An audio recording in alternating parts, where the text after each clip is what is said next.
कक्षा 12वीं माध्यमिक शिक्षा मंडल मध्य प्रदेश भोपाल द्वारा जो परीक्षा आयोजित होनी है आगामी 2 मार्च से, इसमें सर्वप्रथम जो प्रश्न पत्र होगा वो हिंदी का ही होगा।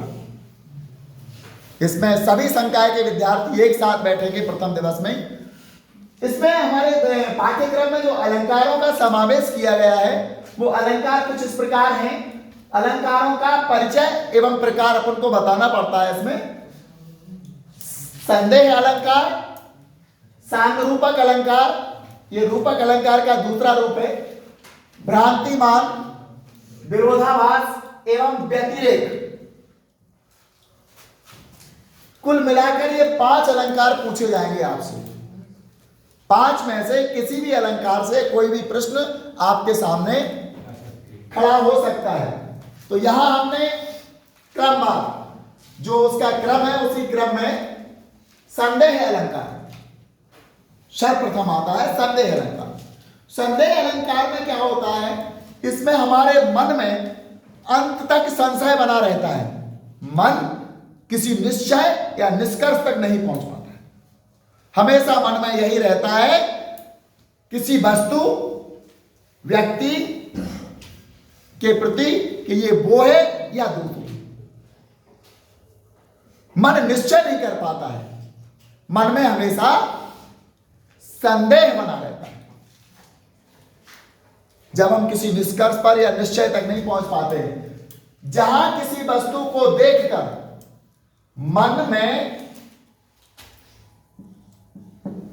संशय बना रहे, निश्चय ना हो, वहां संदेह अलंकार होता है। इसमें वो क्या कहते हैं, उदाहरण, ये उस समय का उदाहरण है जब द्यूतशाला में, कौरवों की द्यूतशाला में, जहां कौरवों और पांडवों का जुआ खेला गया था, पांडव अपनी पत्नी द्रौपदी को हार गए थे। किंतु जब द्रौपदी को भरी सभा में दुशासन के द्वारा लाया गया दुर्योधन के आदेश पर, और वहां दुशासन ने भरी सभा में द्रौपदी का चीरहरण करना प्रारंभ किया, उसके शरीर से साड़ी खींचना प्रारंभ किया, द्रौपदी ने भगवान श्री कृष्ण को पुकारा। कहा जाता है कि श्री कृष्ण ने आकर उनकी सहायता की। जब दुशासन साड़ी खींचता खींचता थक गया, साड़ी का अंबार लग गया, लेकिन समझ नहीं आ रहा था। कवि ने वहां लिखा, कभी संशय पर नहीं पहुंच पाया, कवि के मन में संशय बना रहा, निष्कर्ष पर नहीं पहुंच पाया। साड़ी बीच नारी है कि नारी बीच साड़ी है, साड़ी बीच नारी है, लग रहा था कि द्रौपदी साड़ी के बीच में खड़ी है, कि नारी बीच साड़ी है, कि नारी के बीच में से साड़ी निकल रही है, कि साड़ी ही की नारी है, कि नारी ही की साड़ी है। मन में हमेशा संशय बना रहा। 4 बातें आती हैं, साड़ी बीच नारी या नारी बीच साड़ी, कि साड़ी ही की नारी है कि नारी ही की साड़ी है। मन निष्कर्ष पर नहीं पहुंच पाया, इसलिए यहां संदेह अलंकार हो गया। संदेह में मन निष्कर्ष पर नहीं पहुंच पाता, अंग्रेजी में डाउट कहते हैं इसको। कोई निष्कर्ष ना निकले तो वो संदेह अलंकार। दूसरा आता है सांग रूपक, ये लिखा है सांग रूपक, ये रूपक अलंकार का दूसरा रूप होता है।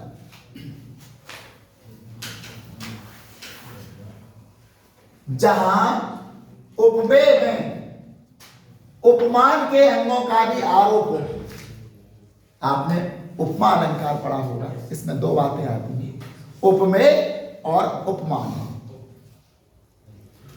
उपमेय और उपमान, जिस व्यक्ति या वस्तु को उपमा दी जा रही है वो उपमेय है, जिसकी उपमा दी जा रही है वो उपमान है। जिसकी उपमा दी जा रही है वो उपमान है। चेहरा कमल है, ये तो रूपक हो गया। चेहरा क्या है? कमल है, अर्थात चेहरे ने कमल का रूप धारण कर लिया, ये तो रूपक हो गया। लेकिन चेहरा कमल समान, चेहरा कमल सम, चेहरा कमल सरिस, यहां तुलना की जा रही है। चेहरा है उपमेय और कमल है उपमान। चेहरा है उपमेय और कमल है उपमान। यहां सांग रूपक में क्या है? उपमेय में उपमान का आरोप है, उपमान का भी नहीं, उपमान के अंगों का, जिन जिन का हम उपमान दे रहे हैं उनका आरोप है, वहां होता है सांग रूपक अलंकार। उदाहरण, उदित उदयगिरि मंच पर रघुवर बाल पतंग, बिकसे संत सरोज बन, हर्षे लोचन भ्रम।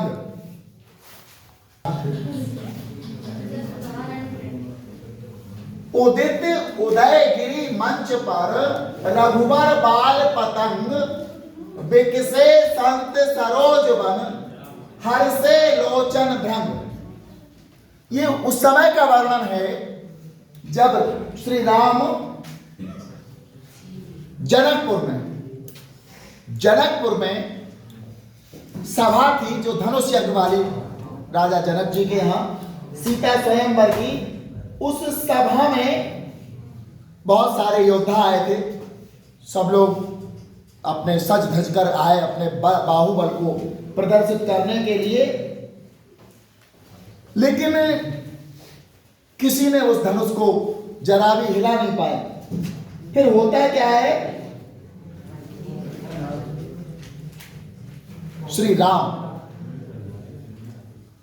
राजा जनक जी ने पहले पूरी सभा को अपमानित किया। वो व्याकुल होने लगे कि मेरी पुत्री का विवाह कैसे होगा। मैं तो समझता था इस धरती पर बहुत सारे क्षत्रिय हैं, लेकिन इस धरती पर कोई क्षत्रिय नहीं। चूंकि राम और लक्ष्मण साधु के वेश में थे, अपने गुरु विश्वामित्र के साथ, कौशिक मुनि के साथ। कौशिक मुनि उन्हीं को कहते थे, विश्वामित्र जी को, उनके साथ वो थे। एक नियम और मर्यादा होती है, जब तक बड़े सामने हो तो छोटों को बोलना नहीं चाहिए। इस सभा में श्री राम और लक्ष्मण के लिए उनके गुरु सबसे बड़े थे वहां पर। क्योंकि गुरु जी का जब तक कोई आदेश नहीं मिलेगा, इन्हें बोलने की कोई अनुमति नहीं होती। तो ये राम नहीं बोले, राम चुप बैठे रहे इतनी सारी बातें सुनकर। लेकिन छोटे भाई लक्ष्मण जी को बहुत ज्यादा क्रोध आ गया। क्रोध उनको आया, उनके भ्रुकुटी चढ़ी ऊपर की तरफ, क्रोध से तमतमाने लगी उनकी भ्रुकुटी। तब जाकर श्री राम ने उनको संकेत दिया कि बैठ जाओ लक्ष्मण। उनकी आज्ञा थी तो वो बैठ गए, लेकिन वो फिर भी नहीं माने तो वो जनक जी से वाद विवाद कर बैठते हैं। कहते हैं कि हमको इतना सुकुमार मत समझो, हम वो क्षत्रिय हैं जो यमराज से भी युद्ध करने के लिए सदैव प्रस्तुत रहते हैं। आपने ऐसा कैसे समझ लिया? तब जनक जी की सभा में विश्वामित्र जी ने राम को आज्ञा दी और राम से धनुष तोड़ने के लिए कहा। भगवान राम धनुष तोड़ने के लिए जैसे ही आगे बढ़े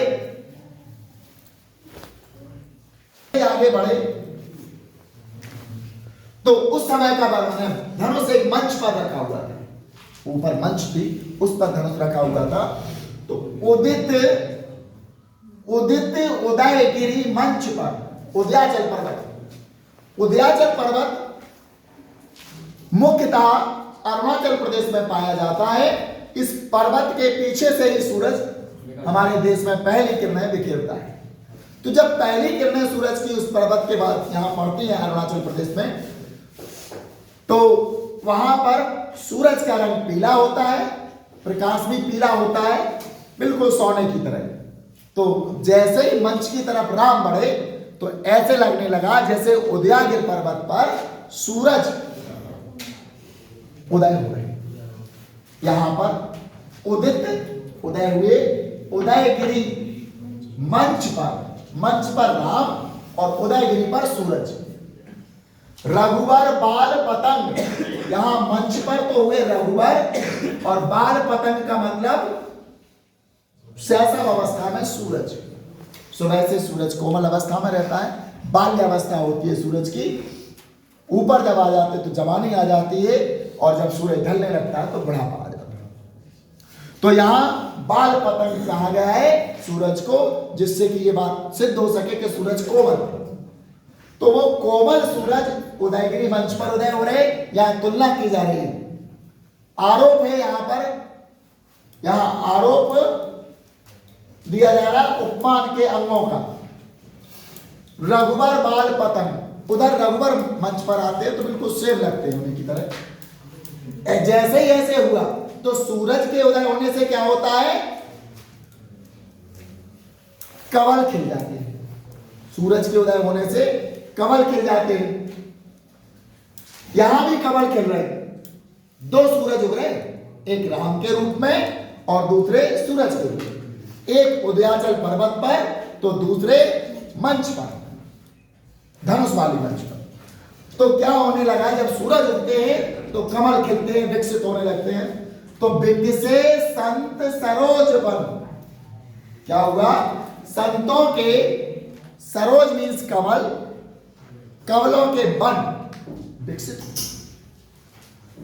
संतों के मन में जो प्रसन्नता आई तो वो कमल का बन, कमल के बन विकसित होने लगे।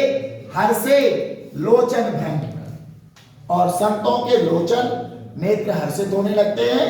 भ्रंग मीन्स होता है भंवरा, कमल खिलेंगे तो भंवरे प्रसन्न हो जाएंगे, और भगवान राम जब वहां आते तो संतों के हृदय रूपी बन कमल से खिल जाते, कमल में हृदय रूपी बन खिल जाते। तो ये है सांग रूपक का उदाहरण। अगला अलंकार होगा भ्रांतिमान। अगला अलंकार है भ्रांतिमान अलंकार। संदेह अलंकार में हमारा मन किसी निष्कर्ष पर नहीं पहुंचता है, किंतु भ्रांतिमान अलंकार में हमारा मन, भ्रांतिमान अलंकार में हमारा मन रंग रूप या किसी गुण की समानता के कारण किसी अन्य व्यक्ति या वस्तु को अन्य समझ बैठता है। मन निश्चय कर लेता है, लेकिन वो निश्चय जो होता है वो भ्रमवश होता है, सही नहीं होता है, इसलिए उसको कहते हैं भ्रांतिमान अलंकार। कभी कभी हमारे स्टूडेंट बाजार में मिल जाते हैं और समझ नहीं आता उनको, हमारे जैसे कपड़े, हमारे जैसी चाल या हमारे जैसे व्यवहार को देख करके अचानक किसी से जाकर के नमस्कार बोल देते हैं, नमस्कार गुरुजी या नमस्कार सर। जैसे ही वो नमस्ते बोलते हैं, सामने वाला अपना चेहरा, तब जाकर के उन्हें लगता है कि ये हमारे गुरुजी नहीं थे, हमने किससे नमस्ते बोल दिया। बस फिर वही वो खेद व्यक्त करते हैं, सॉरी बोल करके बोल देते हैं, हम पहचान नहीं पाए, हमें लगा हमारे गुरुजी। तो ये रंग रूप या गुण की समानता के कारण वो किसी अन्य व्यक्ति को अपना गुरुजी समझ बैठे, जबकि वो थे नहीं। तो मन में निश्चय तो उन्होंने कर लिया, लेकिन वास्तविकता वो चीज नहीं थी, इसलिए यहां पर भ्रांतिमान अलंकार है, क्योंकि उन्हें भ्रम पैदा हुआ था। यहां लिखा है किसी अन्य वस्तु व्यक्ति को कुछ अन्य समझ बैठते हैं, वहां भ्रांतिमान अलंकार होता है। हमारा मन रंग रूप या गुण की समानता के कारण अन्य वस्तु का भ्रमवश निश्चय कर लेता है।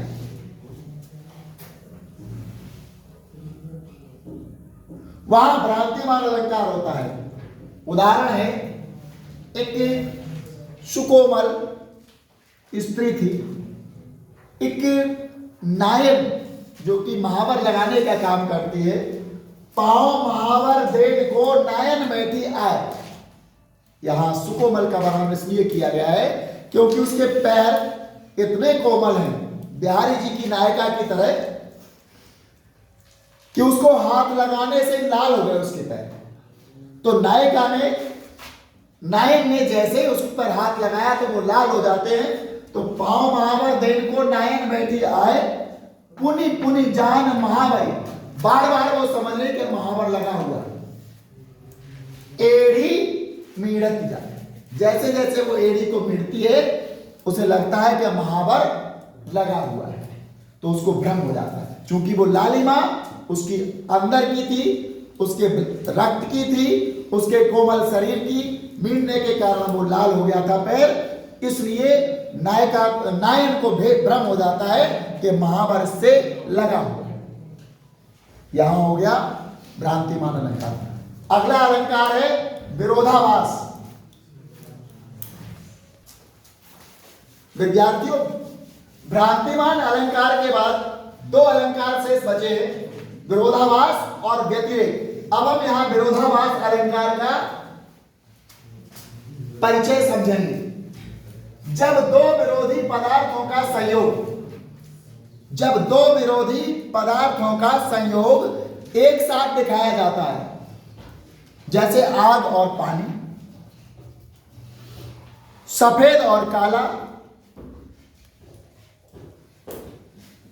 तो वहां पर विरोधाभास अलंकार होता है। ये दोनों चीजें एक साथ नहीं हो सकती। दो विरोधी पदार्थों का संयोग जब एक साथ दिखाया जाता है तो तब विरोधाभास अलंकार होता है। हमने यहां लिखा है, या अनुरागी चित्त की गति समझे नहीं कोई।